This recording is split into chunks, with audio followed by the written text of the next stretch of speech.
সবাই আগে এই ভিডিওটা দেখেন। হযরত সুলাইমান ল্যাংটা রাহমাতুল্লাহ আলাইহি উনি নদীর পাড়ে বসে রইলেন। উলামায়ে কেরাম আসলেন ওনাকে প্রশ্ন করার জন্য। উনি পুরুষ অঙ্গটাকে লম্বা করে টানতে টানতে অনেক বড় করে ফেরে মাথার মধ্যে পাগড়ি বাঁধলেন। পাগড়ি বাঁধার পরে এবার ওনার কাছে যখন আসলো, ওনার কাছে যখন মানুষরা আলেমরা প্রশ্ন করতে আসলো, এবার পাগড়ি দেখে আর প্রশ্ন করে না যে এই লোকটা লিঙ্গকে এত বড় করে পাগড়ি বাঁধতে পারে, তার কাছে উলঙ্গ আর কি উলঙ্গ হওয়ার না কয় একই কথা।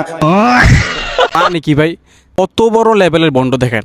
একটা মানুষ ডেট ফেল গাঞ্জা খাইলে এমন আজে বাজে অশ্লীল কথা বলতে পারে। বাবার কেরামতি নাকি একজন আলেম দেখা করতে আসছে, কেরামতি দেখাইছে কি মেশিন টাইন না বড় করে পাগড়ি বাঁধছে, এ হচ্ছে তার বাবার কেরামতি। আর আমার কেরামতি কি জানেন, ওর দইরা 4-5 জনে মিল্লা ওরটা টাইন না, ওর মেশিনটা টাইন না বড় করে খাম্বার লগে ঝুলে রাখবো, এটা হচ্ছে আমার কেরামতি। সো গাইস, বিষয় হচ্ছে কি, এরকম বন্ডদের থেকে আমরা সবসময় সাবধানে থাকবো, সাবধানতা অবলম্বন করব। এখন হচ্ছে অনলাইন যুগ, এই লম্বা টুপি পাঞ্জাবি পরে থাকে, নিজের বানানো গল্প তৈরি করে ওয়াজ করে, এগুলা থেকে আমরা সম্পূর্ণ দূরে থাকবো। এবং আমরা ভালো ভালো কিছু আলেম আছে, যেমন আবু তোহা আদনান, মিজানুর রহমান নাজারী, শেখ আহমদুল্লাহ, আমরা তাদের ওয়াজ শুনবো। আর এইসব বন্ডদের থেকে আমরা দূরে থাকবো।